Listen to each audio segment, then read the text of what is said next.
संकल्प आध्यात्मिक परिवार संचलित अदृष्टपर ब्रह्मविद्या निरूपण सोहळा आजच्या या स्मृतिस्थळ निरूपणाच्या 9व्या सत्रामध्ये आपण घेत आहोत। 113 क्रमांकाची स्मृती। नरेंद्रबासा भेटी अनुसरण।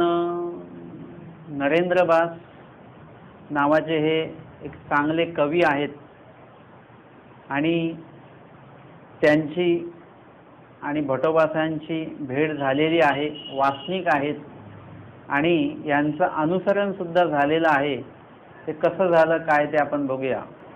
नरेंद्र कवी, साल कवी, नुश्रीह कवी हे तिघे भाऊ। नरेंद्र कवी, साल कवी आणि नुश्रीह कवी हे तिघही भाऊ आहेत आणि तिघही कवी आहेत। नुश्रीह कवीनं नलोपाख्यान केले आणि नुश्रीह कवी जे आहेत त्यांनी नलोपाख्यान नावाचं काव्य त्यांनी तयार केलेलं आहे। साल कवीनं रामायण केले आणि साल कवी त्यांचे दुसरे भाऊ त्यांनी रामायण केले, म्हणजे रामायणावर काय त्यांनी काहीतरी गीत वगैरे रचना त्यांनी ती केलेली आहे। ते आपुलाले रामदेव राया पुढा म्हणितले रामदेव राजा पुढे। या दोघांनी सुद्धा आपलं जे काव्य आहे नलोपाख्यान आणि रामायण हे काव्य त्यांच्या समोर म्हणून दाखवलं। अर्थातच या ठिकाणी राजाकडे जर का असं काही तयार जे केलेली रचना आहे ती राजाकडे जर का म्हणून दाखवली तर त्याबदली राजा काहीतरी सन्मान वगैरे करणार, राजकवी म्हणून नियुक्त करणार वगैरे, असं एक सन्मान तो असणार।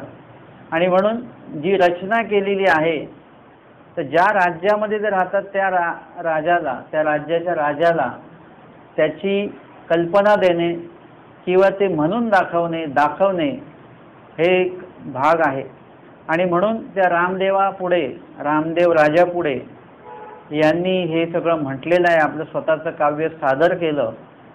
तेथ नरेंद्र कवी बैसले होते आणि त्या दरबारामध्ये नरेंद्र कवी सुद्धा बसलेले आहेत। त्यांनी काय म्हटलं, तयासी भटोबासांपासून श्रवण होते, म्हणजे भटोबासांपासनं त्यांना बोध झालेला होता, श्रवण झालेलं होतं, ज्ञान त्यांना झालेलं होतं।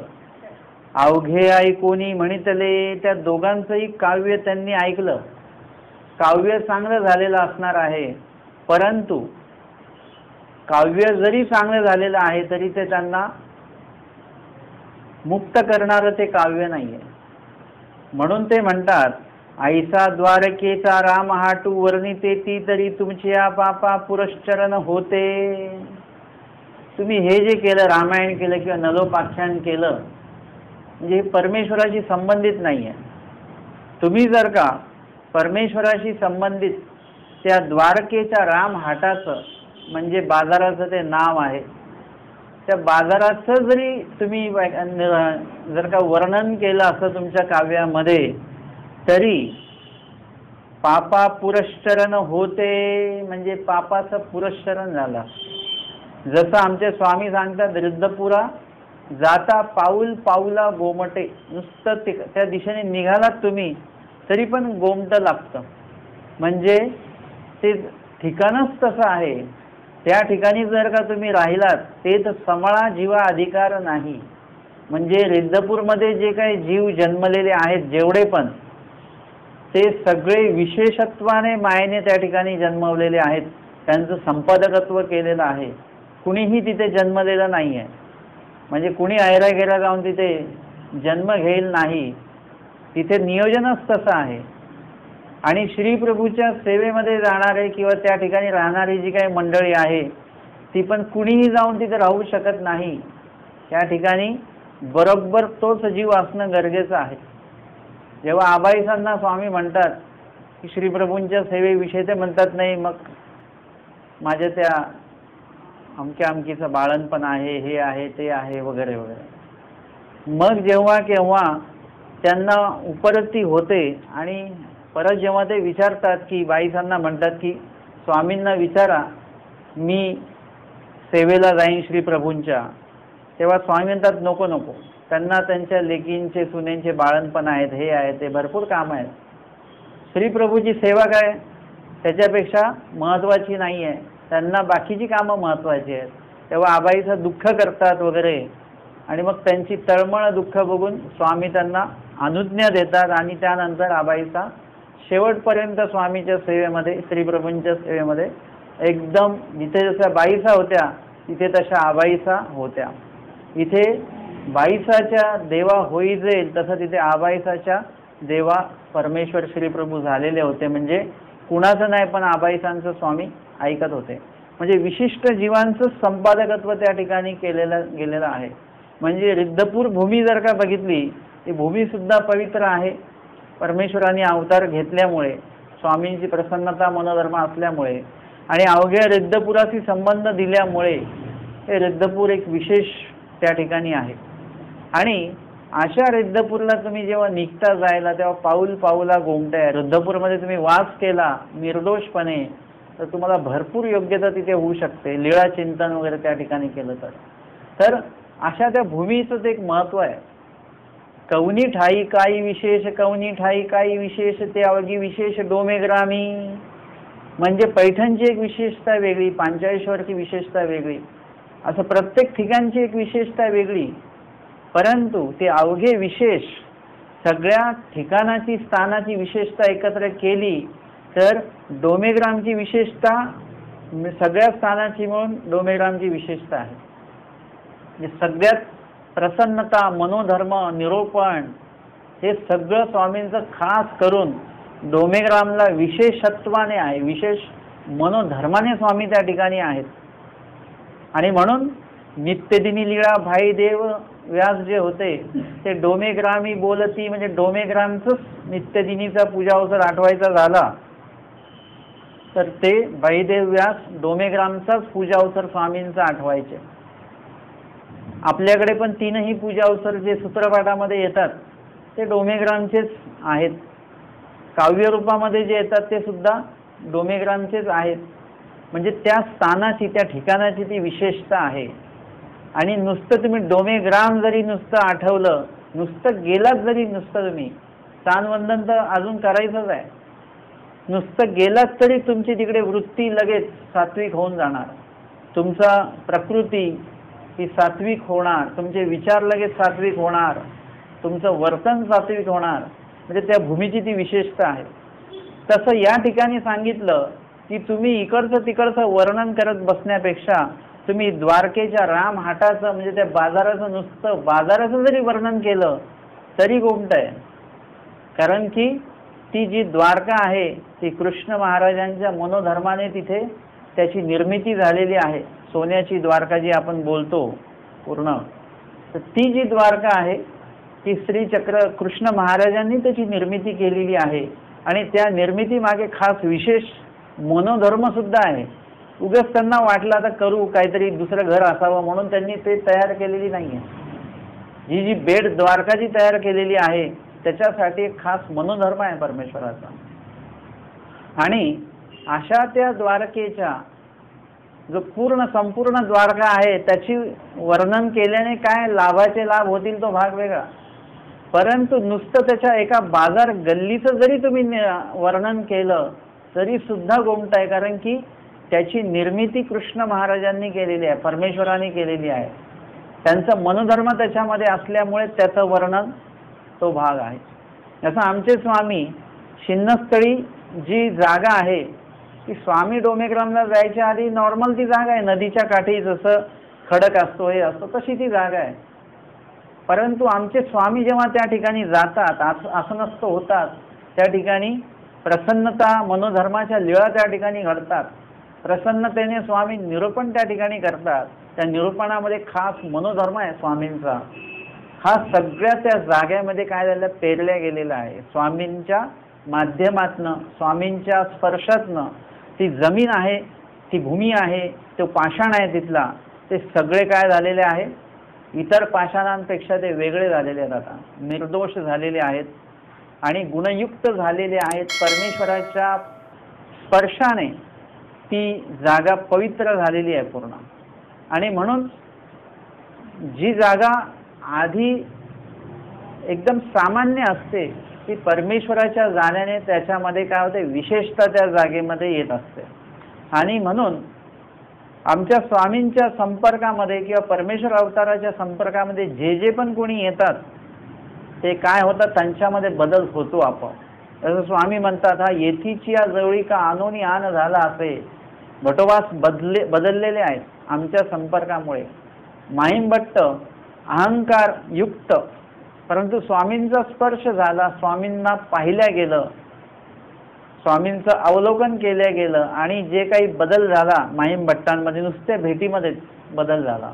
त्यानंतर चर्चेमध्ये अजून बदल झाला, त्याच्यानंतर अजून चर्चा झाली, अजून बदल होत गेला. माहिमभट्टला बदलूनच गेले. माहिमभट्ट जे आधीचे होते ते म्हणजे परमेश्वराच्या स्पर्शामुळे ते जागेमध्ये बदल होतो, वस्तूमध्ये बदल होतो, पदार्थामध्ये बदल होतो. आमच्या स्वामींनी नुसतं दुरूनही तुमचे पदार्थ अवलोकन केले उपहाराचे तरी ते पवित्र होऊन जातात. इथे आपण बनवताना सगळं त्याच्यामध्ये टाकतो. म्हणजे सगळं म्हणजे काय, राई, जिरं, कढीपत्ता, लसूण नाही. राग, द्वेष, काम, क्रोध, मद, मत्सर, राजसपणा, तामसपणा, हिंसकपणा, मानसिक हिंसा, वाचिक हिंसा, शारीरिक हिंसा, सगळं त्याच्यामध्ये. तुम्हाला फक्त दिसताना कढीपत्ताच दिसतो. तुम्ही खाताना कढीपत्ता काढून ठेवता, लहान मुलं मिरची काढून ठेवतात, काही लोक राई काढून टाकतात. परंतु त्यामध्ये जो राजसपणा आहे, तामसपणा आहे, हिंसकपणा आहे, तो कसा काढणार? तो असा निवडून काढता येत नाही. तो परमेश्वराला विनंती करून मग देवाने जर का ते अवलोकन केलं तरच त्यातला तो दोष निघून जातो, ते निर्दोष होतं. म्हणजे परमेश्वराच्या नुसत्या कृपा दृष्टी अवलोकनाने सुद्धा जीव कसा होतो, निर्दोष होतो, वस्तू निर्दोष होते, पदार्थ निर्दोष होतात. अशा पद्धतीचं कार्य परमेश्वराचं आहे की जे काही परमेश्वराच्या संपर्कात येईल ते पवित्र होतं. अशी द्वारका पवित्र आहे.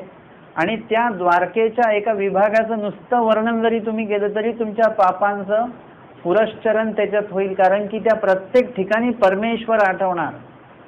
तुम्ही डोमेग्रामला गेलात तर प्रत्येक स्थान बघितलं की देवच आठवणार. कारण की देवानी त्या स्थानांची निर्मिती झालेली आहे देवाच्या माध्यमातून. तिथल्या लीळेंची निर्मिती देवाच्या माध्यमातून झालेली आहे.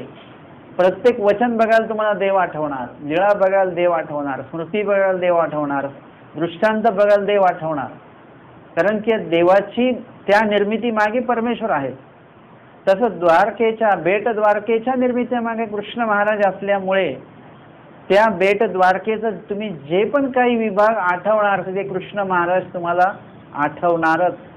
त्या ठिकाणी कृष्ण महाराज यांचं स्मरण झाल्याशिवाय राहणार नाही. आणि म्हणून हे म्हणतात की काय झालं असतं, तुमच्या पापा पुरश्चरण होते, तुमच्या पापाचं पुरश्चरण झालं असतं. नुसतंच काहीतरी निर्मिती करायची आहे म्हणून निर्मिती करत बसू नये. तर त्या निर्मिती मागे भरपूरसा फायदा झाला पाहिजे, साहित्यिक फायदा तर झालाच पाहिजे. म्हणजे तुम्ही ज्या भाषेमध्ये ते साहित्य निर्माण करताय त्या साहित्याचा फायदा होतो, त्या साहित्याचा लाभ होतो. जसं आमच्या माहिमभट्टांनी लीळा चरित्र लिहून काढलं. त्यांनी जर का ते लिहून काढलं नसतं तर आपलं खूप अवघड झालं असतं काम. आपल्याला स्वामींच्या लीळा भेटल्याच नसत्या. कोणी काय सांगितलं असतं, कोणी काय सांगितलं असतं. परंतु त्यांनी ते लिहून काढलं.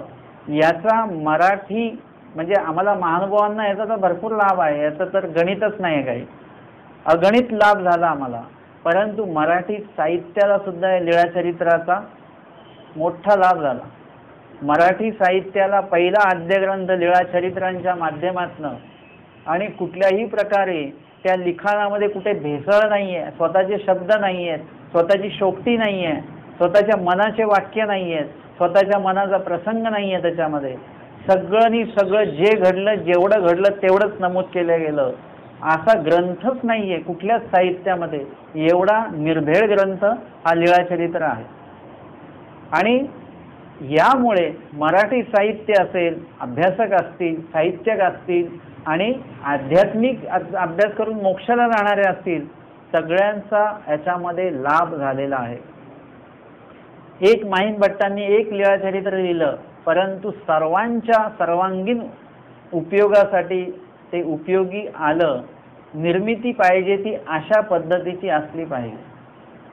तुम्ही जे भोजन बनवताय ते पोट भरणारं तर आहेच, खाल्लं की पोट भरतंच, काही जरी खाल्लं तरी पोट भरतंच, परंतु त्यासोबतच ते अन्न त्या शरीराला पोषक पण पाहिजे, पोट भरणारं पण पाहिजे, पोषक पण पाहिजे.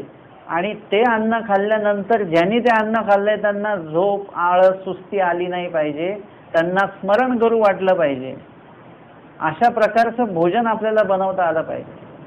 भोजन झाल्यानंतर चर्चा झाली पाहिजे, त्याच्यामध्ये त्या ठिकाणी बसलेल्या लोकांना कुठल्याही प्रकारे कंटाळा आला नाही पाहिजे. म्हणजे आपलं भोजन अशा पद्धतीचं असलं पाहिजे. आम्ही एका ठिकाणी गेलेलो, त्या ठिकाणी भोजनाच्या आधी प्रवचन झालं, 30-40 लोक होते आणि त्या ठिकाणी निरूपण झालं. माझी अशी काही निरूपणाची तयारी नव्हती, पण ते बोलले बाबा निरूपण करा काहीतरी. मग केलं, सुरू झालं, अर्धा तास निरूपण केलं. त्यांना खूप निरूपण आवडलं. ते म्हटले बाबा जेवणानंतर परत बसायचं का आपण?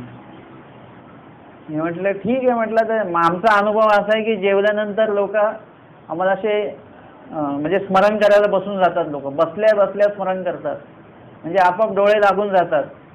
जेवल्यानंतर कोणी प्रवचन ऐकायच्या मनस्थितीमध्ये नसतं बरं का. मी म्हटलं आता कसं होईल, ठीक आहे चला. त्यानंतर मग भोजन झालं, आमचं भोजन, त्यांचं भोजन. मग मी 1 तास त्याच्यामध्ये गेला. म्हटलं हे लोक काही बसणार नाही, तर जेवले, सगळे कंटाळले. परंतु निघताना त्यांनी मला थांबवलं, बाबा ते आपल्याला निरूपण करायचं आहे. म्हटलं बसणार का सगळे? ते म्हणाले हो. म्हटलं ठीक आहे मग बसा. 3.5 तास बसलो आम्ही, 3.5 तास.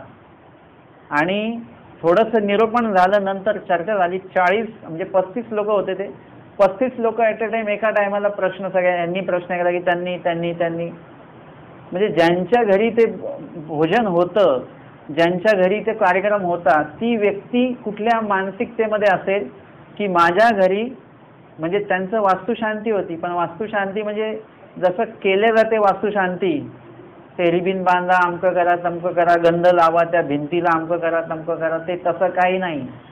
वासनिक बोलवले, साधू बोलवले, निरूपण ठेवलं, भोजन ठेवलं, भोजनानंतर परत निरूपण, ही आहे वास्तुशांती. असं वास्तुशांती झाली. आणि 40 लोक आम्ही नुसती 3 तास चर्चा करत होतो. खूप छान वाटलं, वेगवेगळ्या विषयांवर वगैरे वगैरे. म्हणजे आपलं कार्य, आपली निर्मिती अशा पद्धतीची असली पाहिजे की त्याच्यातनं परत धर्मनिर्मितीच असली पाहिजे. म्हणजे धर्मबुद्धीने जे ते तुम्ही निर्माण कराल, त्याच्या माध्यमातून ज्यांच्यापर्यंत तुमची ती निर्मिती पोहोचेल, त्यांना परत काय होणार आहे? धर्मबुद्धीच त्यांची परत निर्माण होणार, धर्मबुद्धी परत त्यांची वाढणार आणि परत धर्मच आचरण त्याच्यामधनं होणार आहे. तुम्ही पंक्तीला पदार्थच असा ठेवा जो लीळेशी संबंधित आहे. मग लोकांना लक्षात येईल, अरे ही चाकवताची भाजी आमच्या स्वामींनी बनवलेली आहे. तुम्ही ती भाजी पोट भरण्यासाठी पण दिली, ती भाजी पालेभाजी असल्यामुळे ती शरीराला पण पौष्टिक झाली आणि अध्यात्म म्हणून अंतःकरणाला सुद्धा पौष्टिक झाली. म्हणजे तुमचं जेवण शरीराला पौष्टिक आणि मनाला पौष्टिक, असं दोन्ही याला पौष्टिक असलं पाहिजे. म्हणजे स्वामींशी ती गोष्ट जोडल्या गेली पाहिजे. तुम्ही वस्तूच अशी द्या की तो माणूस त्या स्वामींशी, लीळेशी जोडल्या गेला पाहिजे. तुम्ही एखादं पुस्तक द्या त्यांना, लीळेशी संबंधित, वचनाशी संबंधित. आपण गिफ्ट देतोच की नाही काय ना काय, तर ते द्या. तर त्याच्यामुळे काय होणार, तो माणूस लगेच त्या लीळेशी जोडल्या जाणार. अरे हे स्वामींच्या काळामध्ये सुद्धा ही भाजी होती, स्वामींच्या काळामध्ये हा पदार्थ होता, म्हणजे लगेच आपण जोडल्या गेलो पाहिजे. आम्ही गुलाबजाम बघितले तर लगेच लीळाचरित्रामध्ये गुलाबजाम आहेत बरं का. फक्त आपल्या पंक्तीत नाही, लीळाचरित्रात सुद्धा गुलाबजाम आहेत. आमच्या महादाईसांनी स्वामींना दिले होते, अमृत फळे दिलेली होती. अमृत फळे म्हणजे त्याला गुलाबजामच आहेत ते एक प्रकारे. म्हणजे त्या लीळेशी लगेच आपल्याला जोडता येतं ते. तर अर्थातच आपण जर का नुसतं त्या वस्तूच्या माध्यमातून लगेच देव जर का आठवत असतील आपल्याला, तर त्याच्यामुळे काय होणार आहे की आठवणाऱ्याच्या पापाचं पुरस्करण होणार, म्हणजे कर्माचा नाश होणार आणि योग्यता सुद्धा होणार. म्हणून आपली कुठलीही निर्मिती ही अशा पद्धतीची असली पाहिजे. आपली कुठे जरी उपस्थिती झाली तर ती उपस्थिती आपली सगळ्यांना चांगली वाटली पाहिजे, की हे आलेत. काही लोक अशी आहेत सेवेकरी की ते नुसते दिसले गेटमध्ये तरी आपण अरे हे आले, आता काही टेन्शन नाही, आता म्हणजे साधूंचं सर्व काही सेवा आहेत हे सगळं बघून घेतील. एखादी व्यक्ती आली की लगेच आपल्याला हे होतं की आता हे आले का, आता आता धर्मचर्चा होणार, म्हणजे धर्म मंथन जे आहे आता हे आल्यामुळे आता होणार. म्हणजे आपली उपस्थिती असली अशी पाहिजे की आपण गेलो की तिथे धर्मवार्ता झाली पाहिजे, आपण ती केली पाहिजे. याच्यामुळे आपला वैयक्तिक फायदा होतो आणि सगळ्यांचा वैयक्तिक लाभ होतो, म्हणजे आध्यात्मिक लाभ होतो. म्हणून प्रत्येक गोष्टीमागे आपण जेव्हा ती गोष्ट बोलतो किंवा ती गोष्ट करतो, एखादी गोष्टाची निर्मिती करतो, एखादी गोष्ट आणतो किंवा एखादी गोष्ट नेतो, तर या सगळ्या मागे आपण ज्यांच्यापर्यंत ते संपर्क येतो त्या गोष्टीचा, त्या सगळ्यांमध्ये धर्मबुद्धी उपजली पाहिजे. सगळ्यांमध्ये तो धर्मकार्य तुमचं सर्वांपर्यंत पोचलं पाहिजे. त्याच्यातनं त्यांना धर्माची आठवण आली पाहिजे, देवाची आठवण आली पाहिजे. अशा प्रकारचं आपलं वर्तन असं असलं पाहिजे. नाहीतर आपण गेलो आणि एखाद्या ठिकाणी बसलो गेलो आणि तिथे आपणच अन्यवार्ता चालू करून दिली. कधीही दोन वासनिक भेटले तर त्यांनी धर्मवार्ता केली पाहिजे. तुम्ही इतर काहीतरी विषय बोलाल तर त्याच्यातनं तुमचा काडी मात्र फायदा होतच नाही, पण कर्म लागतात ते वेगळे. आपण एवढं प्रवचनामध्ये एवढा वेळ सांगतो ही गोष्ट की दोन लोक भेटल्यानंतर पंथीय त्यांच्यामध्ये धर्मवार्ताच झाली पाहिजे. कुणाच्या निंदा वगैरे हा भाग नाही झाला पाहिजे किंवा तुमच्या प्रापंचिक गोष्टी नाही झाल्या पाहिजे त्याच्यामध्ये. याच्यामुळे तुमचं वैयक्तिक नुकसान होतं. तुम्ही ज्याची निंदा करता त्याचा काय फायदा, त्याचं काही नुकसान होत आहे का? तो तिकडे आहे, परंतु तुम्ही इथे अन्यवार्ता करून तुमचं तोंड आणि तुमचं अंतःकरण आणि दुसऱ्याचं अंतःकरण एवढं तुम्ही खराब करताय. आता आपण इथे सगळं अंगण झाडून काढलं, पुसून काढलं, तुम्ही चिखलाचे पाय घेऊन आलो, काय झालं? तुमच्यामुळे ती खराबी झालेली आहे. आता त्याचा दोष कोणाला लागेल?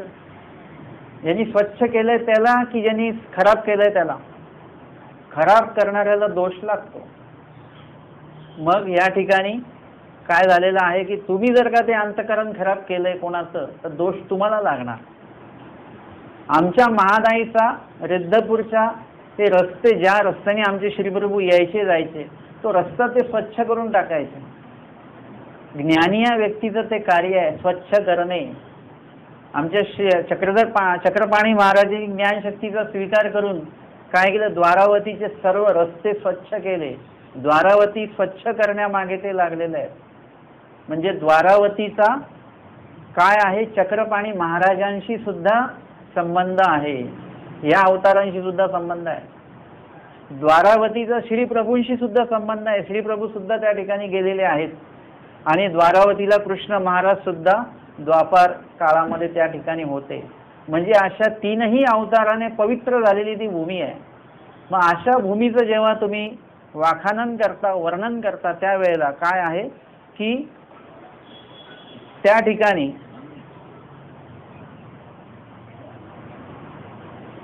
तुमच्या अंतःकरणामध्ये सहजच त्या ठिकाणी बदल होणार आहे.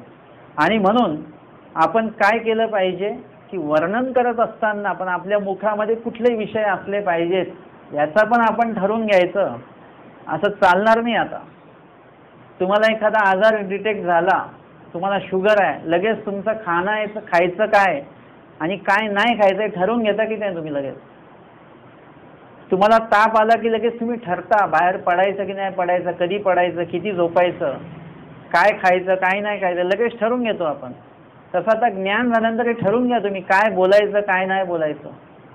आपलं वर्णन सुद्धा आपल्या मुखातनं काय असलं पाहिजे हे सुद्धा लक्षात घेणं गरजेचं आहे. आपल्या मुखात कुठल्या प्रकारचे विषय असले पाहिजेत, आपल्याकडे वाचनाला कुठल्या प्रकारची पुस्तकं आपल्याकडे असली पाहिजेत, हे सगळं ठरवून घेतलं पाहिजे आपण. याच्यामुळे आपलं पावित्र्य वाढणार, याच्यामुळे आपली ऊर्ध्वगती वाढणार आहे.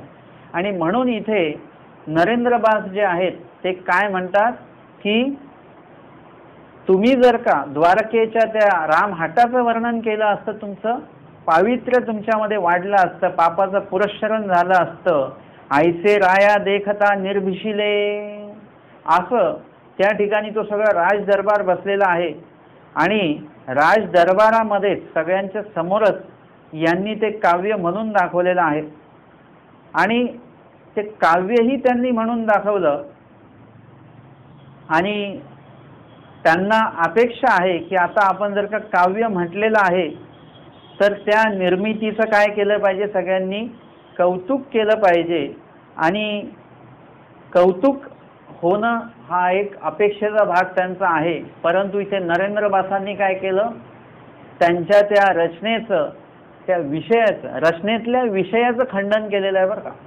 त्यांच्या रचनेला दोष दिलेला नाही आहे, त्यांच्या त्या काव्य रचनेमध्ये जो विषय घेतला त्यांनी त्या विषयाचं खंडन त्यांनी केलेलं आहे की यापेक्षा तुम्ही हा विषय घेतला असता। आणि निर्भिशिले म्हणजे राजाच्या समोरच त्यांनी स्पष्टपणे खडतरपणे ते सांगून टाकलं। असं म्हटल्यानंतर तर तेही म्हटले तुम्ही एक कवित्व करा मा तुमची युक्ती पाहो। तव तेही म्हणजे राजाने किंवा तेही त्या दोन त्यांचे जे भाऊ आहेत त्यांना म्हटलं मग असं करा ना, तुम्ही एक कवित्व करा, मग या विषयावर तुम्ही एक कवित्व करा, मा तुमची युक्ती पाहो, तुमचं रचना तुमची कला ते बघू आपण। मग नरेंद्रबासी त्याने सळे 18 सते रुक्मिणी स्वयंवर ग्रंथू केला। सळे म्हणजे लगेच म्हणजे राजदरबारात लगेच नाही, पण खूप कमी वेळामध्ये 18 शते म्हणजे 1800 ओव्यांचा रुक्मिणी स्वयंवर ग्रंथ बनवला, तयार केला नरेंद्रबासांचा बरं का। आता आपण वाचतो तो वेगळा, आपण म्हणजे तुम्ही, मी नाही वाचत, लग्न होत नसेल तर रुक्मिणी स्वयंवर वाचतात वगैरे। तर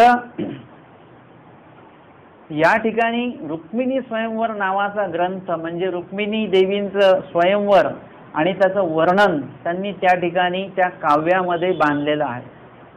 अर्थातच रुक्मिणी स्वयंवर हा ग्रंथ जो आहे तो त्याच्यातला जो काही शब्द मांडणी आहे, रचना आहे ती अप्रतिम आहे, त्यातली विषय मांडणी आहे ती अप्रतिम आहे। परंतु तो ग्रंथ जो आहे तो कल्पना विलास ग्रंथ आहे, म्हणजे कवीला जे जे काही मांडता आलं ती कवीची कुशळता आहे। जो प्रसंग बघितलेलाच नाही आहे तो प्रसंग त्यांनी उभा केलेला आहे काव्यातनं आणि चपलक तिथे ते बरोबर तेच शब्द त्या ठिकाणी त्यांनी बसवलेले आहेत, ते वर्णन तुमच्या डोळ्यापुढे उभं केलेलं असतं। तो ग्रंथ जर का समजावून सांगणारे कोणी जर का भेटले तर तुमच्या समोर अख्खं जो काही रुक्मिणी स्वयंवर आहे तो सगळा तुमच्या डोळ्यापुढे उभा राहील। इतकी ताकद त्या शब्दांमध्ये नरेंद्रबासांच्या त्या रुक्मिणी स्वयंवर या ग्रंथामध्ये त्यांनी आपली तेवढी ती कला, आपली ताकद, आपलं जे काही कौशल्य आहे ते त्याच्यामध्ये त्यांनी ओतलेलं आहे अक्षरशः। आणि 1800 ओव्यांचं त्यांनी त्या ठिकाणी ते काव्य तयार केलं।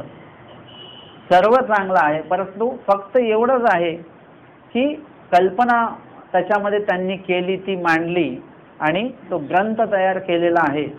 आणि मग करुणी तया देखता राया पुढा म्हणितला, आणि सगळं तयार करून त्यांना सुद्धा बोलवलं त्या दोन कवींना आणि त्यांच्या देखता आणि रायाच्या समोर पुढा काय केलेला आहे तो म्हणितला म्हणजे तो ग्रंथ त्यांनी वाचला, एक एक काव्य त्यांनी वाचायला लागले। आता त्यावेळेला असं नव्हतं की काव्य वाचा त्याचा अर्थ सांगा, असं नव्हतं, नुसतं काव्य वाचलं तरी समोरच्याला कळतं, म्हणजे त्या काळातले लोक तसे होते। आता ते काव्य जर का वाचलं तर आपल्या डोक्यावरून जाईल, आपण म्हणू आम्हाला ते काव्य समजावून पण सांगा परत। पण त्या काळातली सगळी लोकच तिथे विद्वान आहेत, संस्कृत भाषेचे जाणते आहेत, त्यांना फक्त ते काव्य त्यांनी वाचून दाखवलं काही ओळी आणि ते सगळ्यांना एवढं आवडलं। त्याच्यामध्ये एक ओवी त्याच्यामध्ये ते म्हणतात, मग नरेंद्रबासी तेने सळे 1800 सते रुक्मिणी स्वयंवर ग्रंथू केला, करुणी तया देखता राया पुढा म्हणितला। वाचिता ये ओवीपासी आले, आणि वाचत असताना त्या ओवीपर्यंत आले. कुठल्या? तर ह्या ओवीपर्यंत. देवाच्या दादुलेपणाचा उभारा, न सहावेची साता ही सागरा, भेण ओसरोनी राजभरा, दिधली द्वारावती. परमेश्वराचं अगाधत्व याच्यामध्ये सांगत असताना त्या द्वारकेची निर्मिती कशी झालेली आहे आणि त्या ठिकाणी काय त्यावेळेला झालेला आहे, काय प्रसंग घडलेला आहे, तो नुसता या एका अभंगातनंच त्यांनी असा ठेवला की त्याच्यामध्ये तुम्हाला पूर्ण द्वारका तुमच्या समोरच जणू काय तयार झाली की काय असं लगेच दिसतं. ते म्हणतात की देवाच्या दादुलेपणाचा उभारा, म्हणजे परमेश्वराच्या दादुलेपणाचा म्हणजे पुरुषार्थाचा उभारा, म्हणजे जो काही दबदबा आहे, जो काय आदरयुक्त दबदबा आहे, भीतीयुक्त नाही, आदरयुक्त जो काही परमेश्वराचा दबदबा आहे. न सहावेची साताई सागरा, म्हणजे सातही समुद्र जे आहेत ते त्याच्या पुढे तग धरू शकत नाही परमेश्वरापुढे. त्यांनी काय केलेलं आहे? भेन ओसरोनी राजभरा. कृष्ण महाराजांचा जसा मनोधर्म झाला की या ठिकाणी द्वारका तयार करायची आहे समुद्रामध्ये, लगेच काय झालं? भेन ओसरोनी राजभरा. क्षणातच त्यांनी काय केलेलं आहे? ओसरला, म्हणजे ती जागा त्यांनी रिकामी करून दिली त्या समुद्राने. आपल्याला तर कधी गर्दीत गेलो तर लोक जागा करून देत नाही आपल्याला आतमध्ये शिरायला वगैरे, बाहेरच अडकून राहतो आपण. या ठिकाणी ज्या परमेश्वर मनोधर्म व्यक्त करतात त्यावेळेला तो समुद्र सुद्धा बाजूला होऊन जातो. समुद्र आमच्यासाठी मोठा आहे. या जगामध्ये सगळ्यात काही मोठा असेल तर समुद्र, त्याच्यात दुसरं काही मोठं असेल तर आकाश. आपल्यासाठी, आपल्या दृष्टपर गोष्टींसाठी सांगतं हे, आपल्याला असं वाटतं. परंतु या सगळ्यांचा नियंत्रक कोण आहेत? परमेश्वर आहेत. परमेश्वर याहीपेक्षा मोठे आहेत, समुद्रापेक्षा पण मोठे आहेत, आकाशापेक्षा पण मोठे आहेत. आणि एकच आकाश नाही, असे अनंत सृष्टीचे अनंत आकाश जेवढं काय आहे ते सगळ्यांना व्यापून वगैरे परत परमेश्वर स्वरूप आहेच आहे, अजून भरपूर मोठा आहे. त्याचं तुम्ही गणितच नाही लावू शकत. म्हणजे समोर परमेश्वरासमोर समुद्राची काय टाप की त्यांनी म्हणावं की बाबा मी काही जागा देणार नाही, असं होईल का कधी? नाही. हे परमेश्वराच्याच मनोधर्माने सृष्टी रचना आहे आणि परमेश्वराच्याच मनोधर्माने या ठिकाणी द्वारकेची सुद्धा रचना आहे. आणि जेव्हा कृष्ण महाराजांना त्याचा मनोधर्म झालेला आहे, तो का झाला त्याचं सुद्धा कारण आहे. परंतु जेव्हा झाला तेव्हा ती समुद्राने काय केलेलं आहे? भेन ओसरोनी, लगेच त्यांनी काय केलेलं आहे? ओसरोनी, ती जागा रिकामी करून देऊन राजभरा, म्हणजे वैभवशाली असं जागा त्यांनी दिलेली आहे. आणि त्या ठिकाणी वैभवशाली अशी द्वारावती, दिधली द्वारावती, म्हणजे द्वारावतीला त्यांनी ती जागा दिली भव्य विशाल अशी. आणि त्यावर कृष्ण महाराजांनी भव्य विशाल अशी द्वारका जी आहे ती द्वारकेचं स्थापन त्या ठिकाणी केलेलं आहे. आणि जाताना ती द्वारका काय केलेली आहे? त्याच समुद्रामध्ये ती विलीन सुद्धा करून टाकलेली आहे. अर्थातच हे सगळं सामर्थ्य कार्य आहे परमेश्वराचं, आणि सामर्थ्यानेच ते तयार केलं गेलं आणि सामर्थ्यानेच ते विलीन सुद्धा करण्यात आलेलं आहे. परंतु या द्वारकेच्या बेट द्वारकेच्या निर्मिती मागे महत्त्वाचा एक भाग आहे आणि तो भाग सुद्धा निर्हिंसक असा भाग आहे. मी तुम्हाला बोललो की आपली निर्मिती ही कशी असली पाहिजे? निर्दोष असली पाहिजे. तुम्ही जे तयार केलं त्याचा कोणाला त्रास नाही झाला पाहिजे. तुम्ही जे तयार केलं ते अनेकांना पोषक ठरलं पाहिजे. जसं एखादं वैद्य औषध बनवतो, कडू औषध, पितांना त्रास होणं हा भाग वेगळा आहे, तो तुमच्या मनोवृत्तीचा भाग आहे की मला ते कडू चालत नाही म्हणून वगैरे, असा तो एक भाग आहे. परंतु तुमच्या शरीरासाठी, तब्येतीसाठी ते पोषक आहे औषध. ते पोटात गेलं तर ते कार्य करताना तुम्हाला चांगलं करतं ते. तसं आपली निर्मिती अशा पद्धतीची असली पाहिजे आणि त्या निर्मितीच्या मागे उद्दिष्ट असलं पाहिजे की या ठिकाणी जे काही जरासंध आहे, जरासंधाने अनेक वेळा कृष्ण महाराजांना काय केलेलं आहे? आक्रमण करून तो आलेला आहे. 17 वेळा काहीतरी तो आलेला आहे.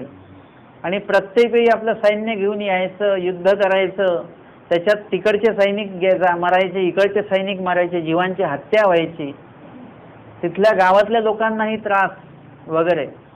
आणि म्हणून हे जे काही वाद आहे, हा जो काही भांडण आहे, हे भांडण मिटवण्यासाठी आता कृष्ण महाराज एका झटक्यात ते भांडण मिटवू शकत होते. परंतु काय आहे ना की जीवाचा पण प्रसव असतो, एखाद्या जीवाचाही प्रसव असतो आणि तो प्रसव त्या ठिकाणी उद्भवतो. शिशुपाळ देव होते, त्यांनी कृष्ण महाराजांना एवढं बोललं ते बाकीचे कृष्ण महाराजांना म्हणे, हा तुम्हाला एवढं बोलतो तुम्ही काहीच करत नाही याला. कधी कधी देवाला गप्प बसावं लागतं, कारण समोरच्याचाच प्रसव तेवढा आहे, त्याला तो भजायचाच आहे, त्याचा स्वीकार करायचाच आहे. विषयाच्या सुपारी पाठवल्या तरी परत त्यांनी पाठवल्या, शेवटी खावंच लागलं देवाला. म्हणजे तो प्रसव त्या व्यक्तीचा आहे. आणि म्हणून या ठिकाणी जेवढ्या वेळा ते निराकरण करतायत तेवढ्या वेळा काय होतंय की तो परत परत येतोच आहे आक्रमण करायला. मग अशा वेळेला शिशुपाळाचं उदाहरण आपण बघत होतो की कृष्ण महाराज म्हणतात की याचे एवढे अपराध होतील, किती 100 अपराध होतील, तोपर्यंत आम्ही शांत राहणार. म्हणजे देवानी पण ठरवून घेतलं काहीतरी, कुठेतरी हा बदलेल, कुठेतरी याची जी काही अधवृत्ती आहे ती बदलेल, कोणीतरी सांगेल याला, कोणाचा तरी हा ऐकेल. परमेश्वर पण काय करत, लगेच कारवाई करत नाहीत, थांबतात ते पण. कारण की परमेश्वराने कारवाई केली तर सरळ नित्य नरकात जाणार ना. म्हणजे परमेश्वराने जर का कारवाई केली, काही शिक्षा दिली, म्हणजे परमेश्वराने काही करावं म्हटलं तर ते कितीतरी रोष परमेश्वराला स्वीकारावा लागेल आणि मग ते कार्य ते करतील. देवाला वाटतं नको जाऊ दे, परंतु शिशुपाळाने काय केलेलं आहे, बोलतच गेला आणि भर सभेमध्ये मग चक्र सुदर्शन स्वामींना काय करायचं, उपयोगात आणावं लागलं. अर्थातच जो परमेश्वरच्या स्वामींच्या हाताने जो सरला, परमेश्वर त्याचा पण फायदा करतात. म्हणजे परमेश्वर जीवाचा फायदा कुठे सोडतच नाही. देवानी काय केलेलं आहे, ते प्रणव जीवाचा फायदाच करायचा, लाभच करायचा. श्री प्रभूंनी ती कृमी हातावर घेऊन काय केली, रगडली. आम्हाला वाटलं त्रास देत आहेत त्यांना, त्याच्यात सुद्धा तिचं भलंच आहे. त्या गटारातनं तिला बाहेर काढलंय, घाणीतनं बाहेर काढलं. तिला त्या कर्मफळ त्याच्याही पेक्षा अवघड, अजून त्या नालीपेक्षा पण त्याच्यातनं सुद्धा बाहेर काढलं आणि सुखफळाला तिला पाठवून दिलं. परमेश्वर जीवाचं भलं करण्याच्या मागे लागलेले आहेत. आणि म्हणून कुठल्याही प्रकारे हिंसा होऊ नये, कुठल्याही प्रकारे कोणी दुखावल्या जाऊ नये, जनमानसांना, सामान्य लोकांना त्रास होऊ नये, आणि त्या उद्दिष्टाने त्या बेट द्वारकेचं आयोजन करण्यात आलेलं आहे, त्याची निर्मिती करण्यात आलेली आहे, जेणेकरून जरासंध परत तिकडे येणार नाही आणि लोकांना त्रास होणार नाही, युद्ध होणार नाही, आक्रमण होणार नाही, लोक मरणार नाहीत, संसार उद्ध्वस्त होणार नाहीत. हा सगळा भाग जो आहे तो देवाने बघितलेला आहे. परंतु आमचा प्रश्न परत तिथेच आलेला आहे की मग देवानी त्याला धडा का नाही शिकवला, लगेच धडा शिकवला पाहिजे होता वगैरे सगळं काय. परंतु नाही, प्रसव जर का असेल तर तेवढा प्रसव काय करावा लागतो, कधी कधी भजून घ्यावा लागतो. तो सारंग पंडित काय आमच्या भक्त मंडळींना बोलत होते वगैरे, पण स्वामी काही बोलले नाहीत आणि त्याचा तो प्रसव आहे. दोन्ही गोष्टी त्याच्या आहेत, त्याच्यामुळे त्याचा प्रसव तो करावा लागतो. हंसराजा, पांडेया स्वामींना नाव ठेवतात, आमचे स्वामी एका शब्दाने त्यांना काही उलट बोलत नाहीत, गप्प आमचे स्वामी. शेवटी बाईचं सांगतात की हंसराजा अशी बोलते, निंदा करते स्वामींची. मग तेव्हा स्वामी त्यांना म्हणतात फक्त या हंसराजा, बाकी काहीही बोलत नाहीत, एवढंच फक्त म्हणतात. आणि लगेच त्या ज्या आहेत बदलून जातात आमच्या स्वामींच्या त्या स्पर्शामुळे. परंतु सगळे बदलतात का, सारंग पंडित नाही बदलले, कारण की त्यांचा तो प्रसवच तसा होता. काही गोष्टी बदलतात, काही गोष्टी नाही बदलत. तुम्ही म्हटलं की परीस लावल्याने सोनं होतं लगेच, पण कशाचं सोनं होतं, लोखंडाचं. प्लॅस्टिकला लावलं तर, लादीला लावलं तर, बाकी कशाला लावा, नाही होणार. आलं. तसं परमेश्वराचा स्पर्श होऊन सोनं होणारे जीव कोण आहेत? ज्यांनी कणव काहीतरी जोडलेली आहे. पण ज्यांनी प्रसव जोडलेला आहे ते जीव ते इतर धातूच्या ठिकाणी जातात, ते लोखंड म्हणून नाही. आपलं लोखंड असणं सुद्धा महत्वाचं आहे, कारण की परमेश्वराचा स्पर्श झाला तर आपलं लगेच सोनं होऊ शकतं. पण आपण जर का इतर धातूमध्ये असू, परमेश्वराचा स्पर्श झाला तरी आपलं सोनं होणार नाही. म्हणजे काय होण्यामध्ये आपला फायदा आहे, काय न होण्यामध्ये आपला फायदा आहे, हे पण लक्षात घेणं गरजेचं आहे.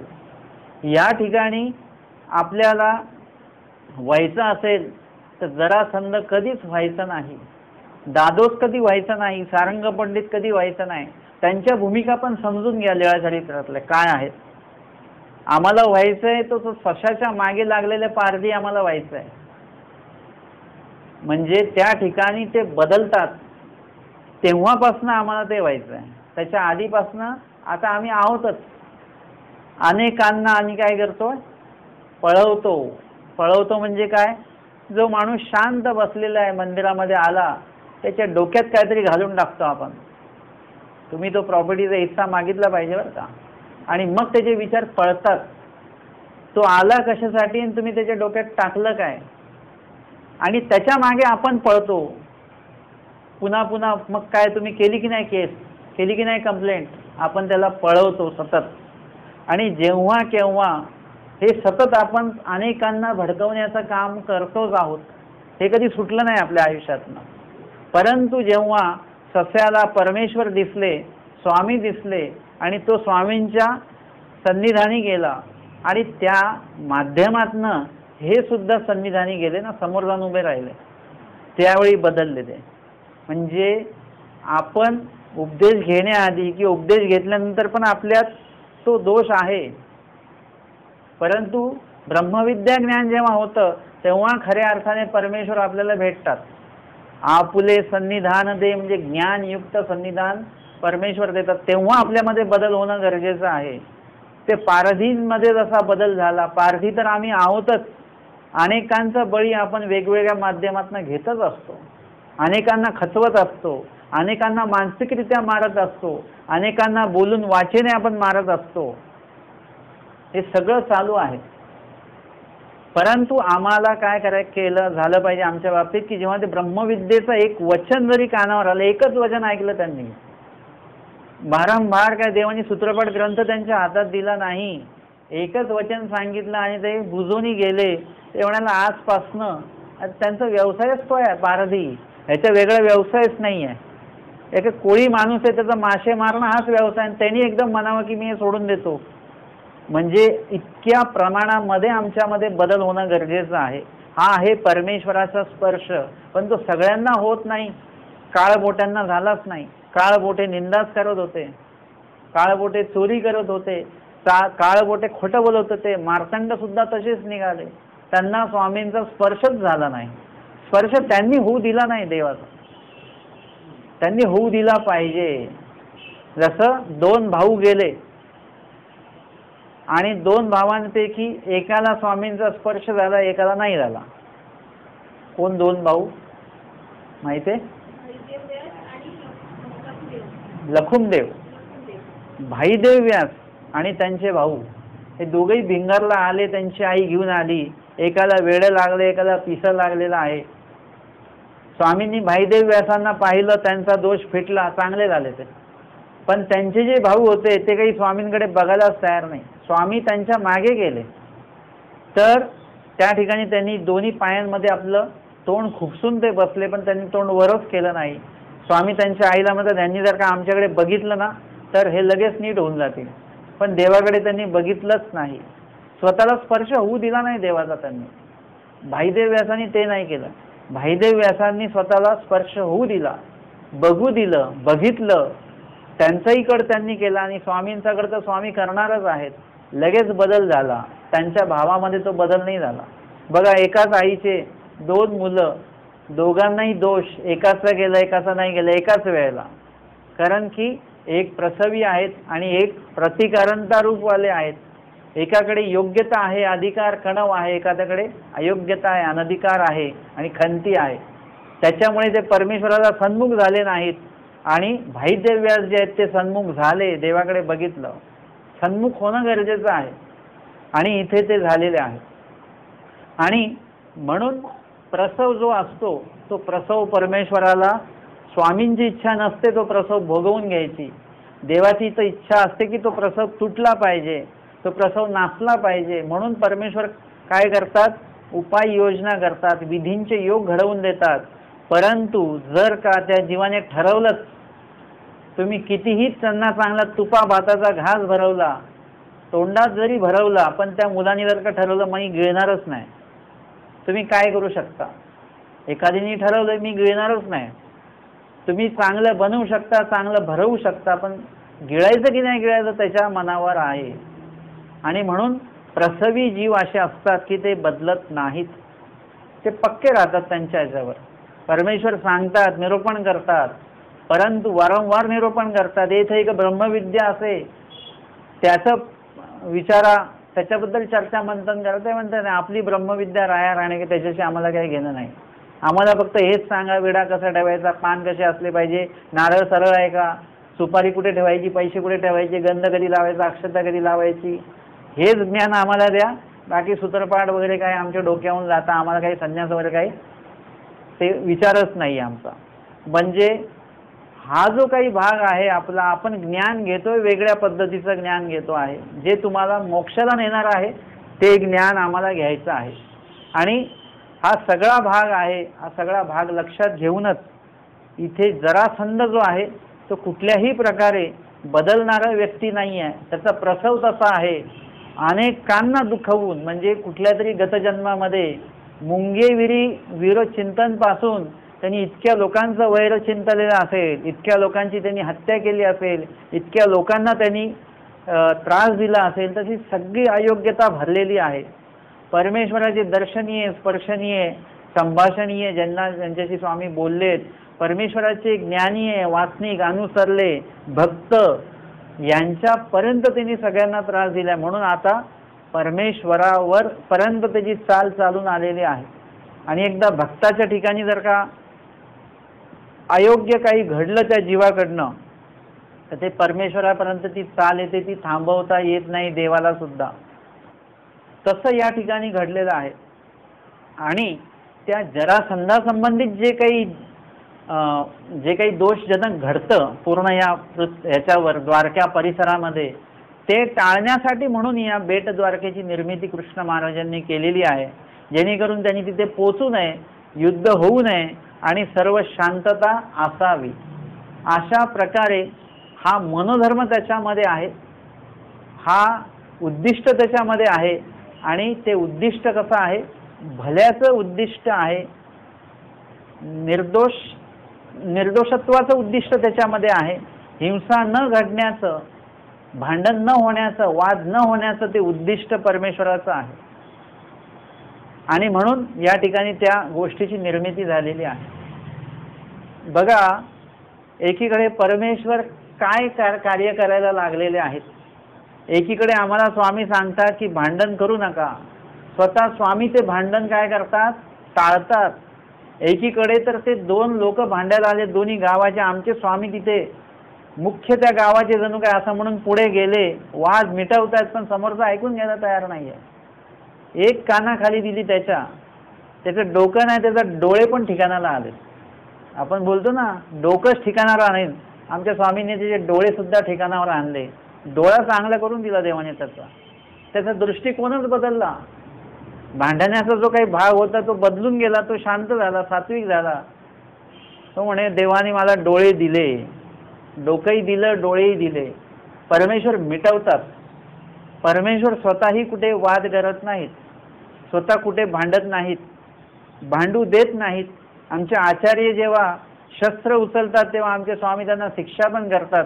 ते सैनिक जेव्हा येतात आणि आमचे आचार्य शस्त्र उचलतात तेव्हा ते म्हणतात, महात्मा काही नव्हसी, अरे तुम्ही महात्मे आहात, तुम्ही कशाला शस्त्र उचललं. म्हणजे परमेश्वराचं जे पण ज्ञानी आहेत, नुसतं साधू नाही, वास्तविक सुद्धा, हे सुद्धा कुठल्या प्रकारे हिंसक वृत्तीने पुढे येत नाहीत, कारण त्यांना ज्ञान आहे. महात्मे आहेत ते सुद्धा, कणव वगैरे त्यांच्याकडे आहे. आणि अशा पद्धतीने परमेश्वराचं सगळं आयोजन आहे. त्या आयोजनाला आपण सुद्धा काय केलं पाहिजे, त्याला स्वीकारलं पाहिजे. त्या परमेश्वराचं जे आयोजन झालेलं आहे, कसं राहायचं याचं नियोजन देवाने केलंय, ते आम्ही सुद्धा स्वीकारलं पाहिजे. आम्ही जर का भांडत असू तर आम्ही त्या देवाचे नाहीत. न भांडत्या देवाचे शिष्य भांडते कसे असतील सांगा बरं. असं असतं का? नाही. एखादं जर का वाघ आहे आणि तो म्याव म्याव करतो, असं घडतं का कधी? वाघ आहे तो डरकाळीच फोडणार. तसं या ठिकाणी परमेश्वर आमचे न भांडणारे, भांडण मिटवणारे, देवाला कोणी तोंडावर काही बोलतं तरी तो एक शब्द न बोलणारे देव, असे शांत परमेश्वर. आणि त्या परमेश्वराचे साधक जर का भांडणारे असतील तर कुठेच काही मॅच होत नाहीये ना. हे म्हणून परमेश्वर आमचं जे काही परमेश्वराचं उद्दिष्ट आहे ते उद्दिष्ट आम्हाला लक्षात घेतलं पाहिजे. परमेश्वराचा दादुलेपणाचा उभारा अशा प्रकारचा आहे, दबदबा असा आहे, तो तुम्ही त्याला काय म्हणतात ना, त्याला तुम्ही एक दिवा लावायची गरज नाही आहे. ते तेज स्वयंप्रकाशक आहेत परमेश्वर. तुम्ही म्हटले आम्ही बॅटरी आणि दिवा लावून देवाला प्रकाशमय करतो, नाही होत तसं. कृष्ण महाराजांनी गोवर्धन पर्वत उचलला आणि त्या वेळेला खूप वेळ ते करांगुळीवर पर्वत उचलून होते.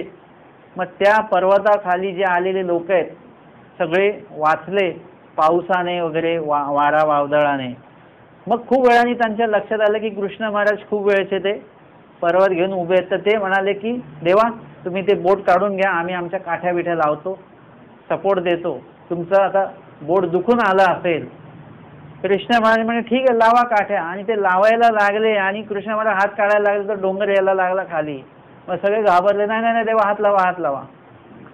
आम्हालाच कळालं पाहिजे की आमच्या काठ्यांनी देव इथं काही आयोजन नाही आहे, आमच्यामुळे काहीच नियोजन नाही आहे. मी म्हटलं इथलं सगळं नियोजन मी करतोय, परफेक्ट करतोय, मी फक्त आहे.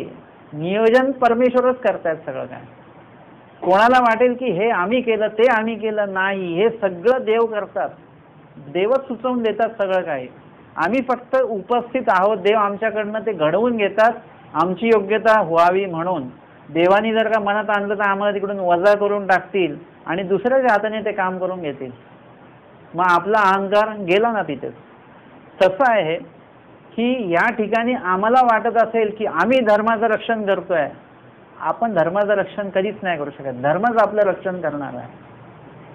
आम्ही हे करतोय म्हणून असं आहे नाही, तो परमेश्वराचा मनोधर्म आहे. स्वामी म्हणतात एकीचेनी अभिमाने अभिमानू सांडीला गा, आता तुझेनी उद्यमे काय होईल, तुमच्या खटाटोपीने काय होणार नाही. आम्ही जाण्याचा निश्चय केलेला आहे. एथीचे अभिमाने अभिमान सांडी लागेल. आता आम्ही इथला राहण्याचं जे काय प्रवृत्ती आहे ती बदललेली आहे.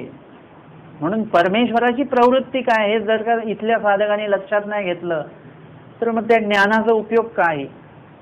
म्हणून आपण कधीही वाद करू नयेत आणि वादामध्ये कोणाच्या पडू नये. उगाचच कोणी म्हटले की पळा पळा भांडायला जायचं आणि लगेच आपण पळत सुटलो आणि भांडायला काय विषय काय नाही, काहीच माहिती नाही. आमचे परस नाईक त्यांना सांगतात तुम्ही का रडता, काय माहिती, हे रडतात म्हणून मी रडतो.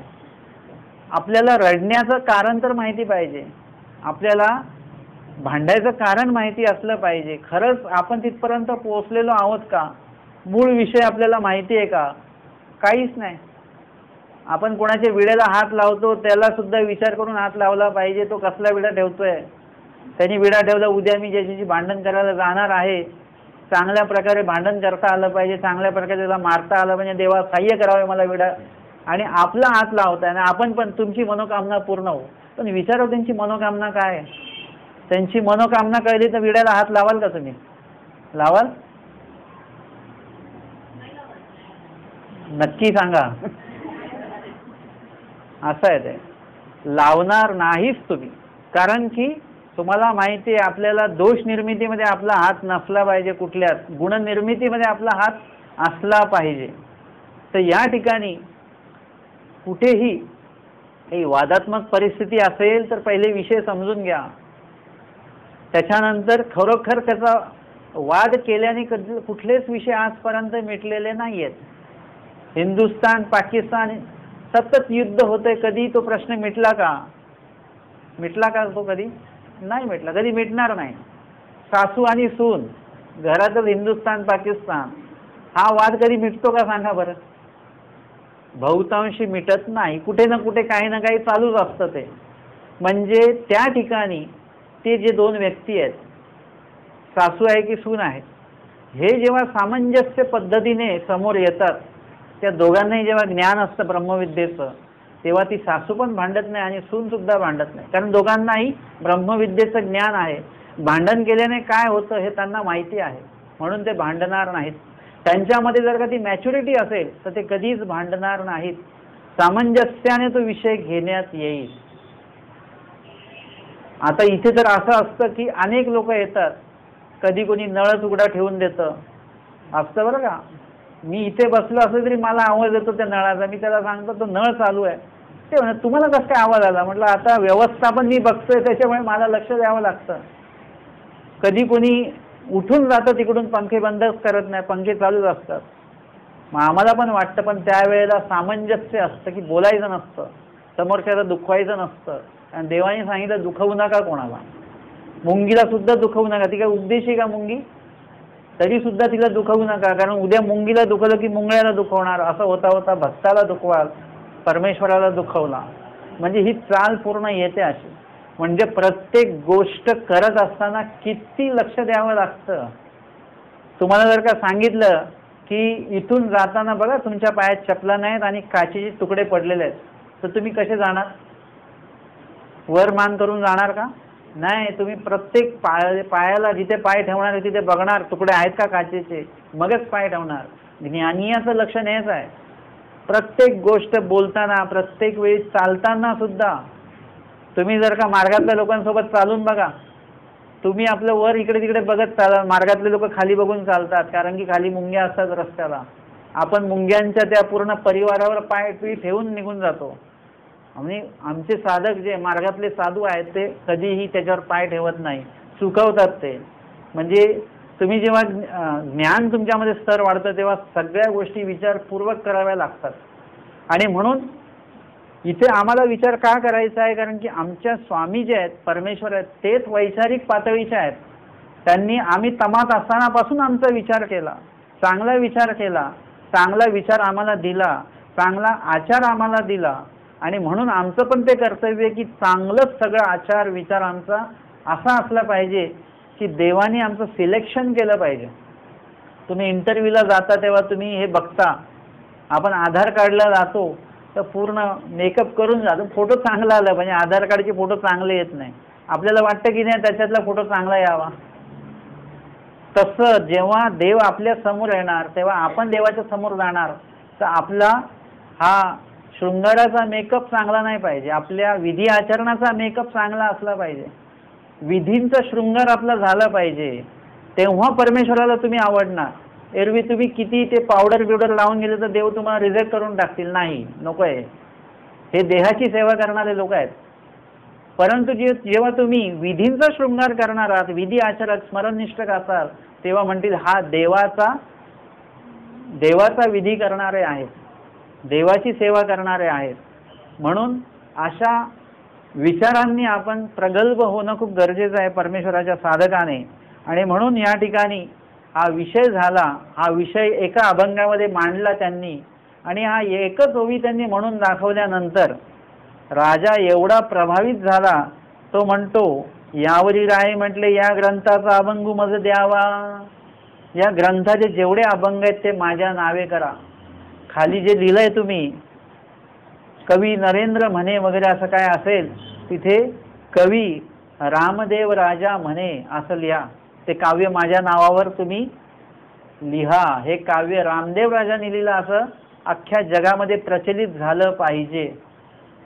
आता या ठिकाणी असं म्हटल्यानंतर मी जे तुकिया उव्या ते तुके 100% आणि चौथरिया असू ओवाळीन घालीन, जेवढ्या ओव्या आहेत त्याच्यामध्ये जेवढे काही अभंग आहेत 1800 अभंग आहेत, तेवढ्या मी काय करेल 100% सोन्याचे आसू तेवढे मी देईन. 1800 म्हणजे त्या काळात भरपूर झाले ते, भरपूर म्हणजे भरपूर. आणि चौथरिया आसू जे आहेत ते सुद्धा मी त्या ठिकाणी देईन. नरेंद्रबासी म्हटले, ना राजे हो आमच्या कविकुळा बोलू लागेल. आता या ठिकाणी खूप चांगली संधी चालून आली आहे नरेंद्रबासांसाठी, की त्यांना अशा पद्धतीने त्यांचं जे काही काव्य आहे ते चांगली तर त्याची निर्मिती झालेलीच आहे, आणि सोबतच त्यांना सगळ्यांना ते आवडलेलं सुद्धा आहे.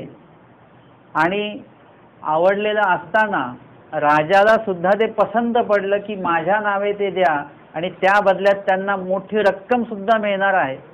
मग आता त्यांनी ती संधी गमावली नाही पाहिजे, त्यांनी ते सोनं घेतलं पाहिजे, ग्रंथ त्यांच्या नावे करून दिला पाहिजे. पण असं कोण करेल? जो व्यवसाय करणार आहे, व्यवसाय म्हणून त्या गोष्टीला बघतोय आपल्या कलेला, तो असं करेल. परंतु जो खरा कलाकार व्यक्ती आहे ना, तो अशी आपली कला कोणाच्याही नावे देणार नाही. ते म्हणतात की नाही, आमच्या कविकुळा बोल लागेल. म्हणजे इतिहासामध्ये जेव्हा केव्हा कवींचं नाव निघेल त्याच्यामध्ये मी जर का तुम्हाला हे अभंग विकला, हे ग्रंथ तुमच्या नावे जर का मी केला, तर जेव्हा केव्हा बैठकीमध्ये कवींचं नाव येईल तेव्हा तिथे म्हटलं जाईल, माहिती आहे तुमचे कवी कसे असतात, स्वतःचं काव्य दुसऱ्याच्या नावाने खास पैशासाठी विकतात ते लोक. म्हणून अवघ्या कविकुळा बोल लागेल. विचार, मी तुम्हाला काय म्हटलं, तुमचं वाक्य आणि तुमचं कार्य असं असलं पाहिजे की अनेकांना ते पोषक असलं पाहिजे. आज जर का त्यांनी ते काव्य विकलं असतं पैशासाठी, आज समस्त कवींना तो कलंक लागला असता, सगळ्या कवींची माना खाली गेल्या असत्या की आमच्यातल्या एका कवीने असं असं दुष्कृत्य केलं.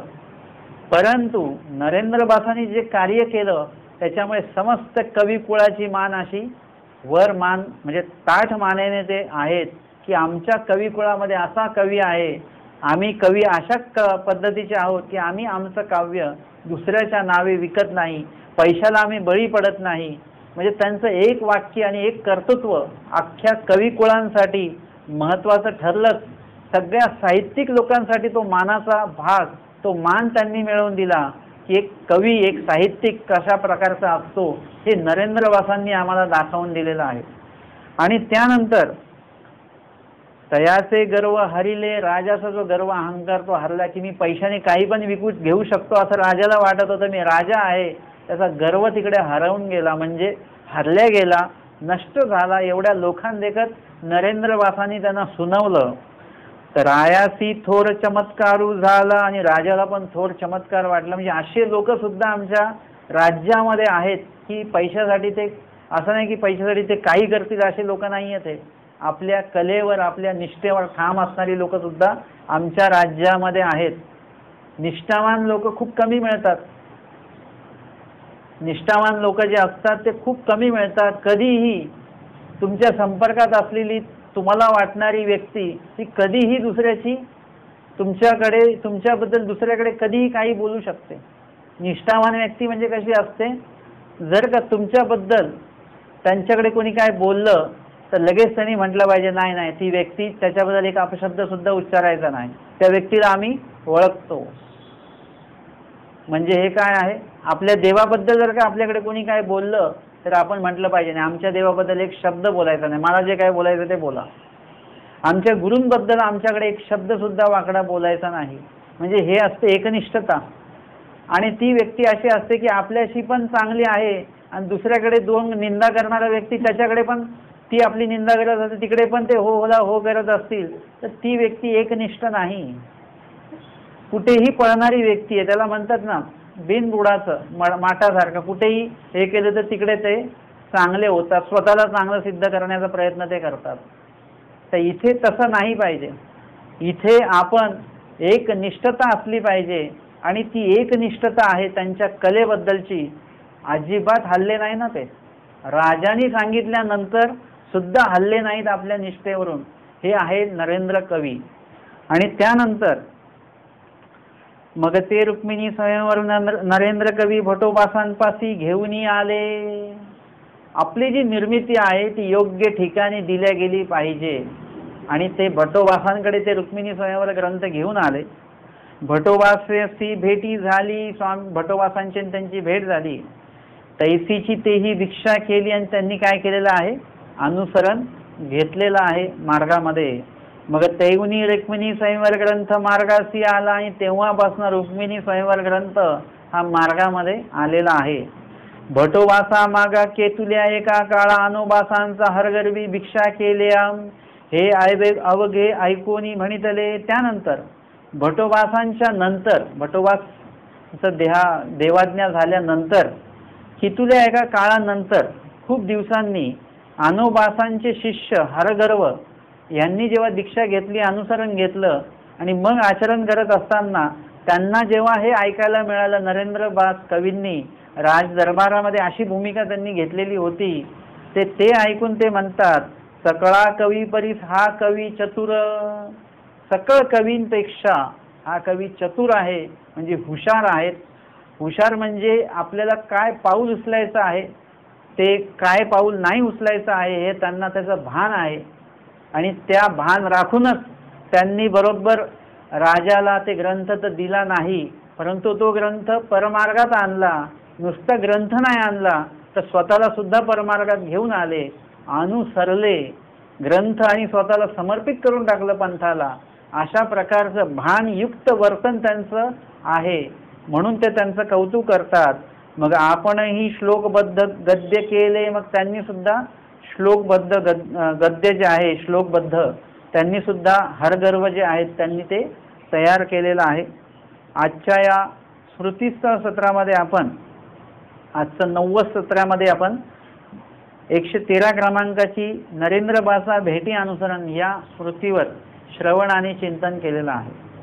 दंडवत हो.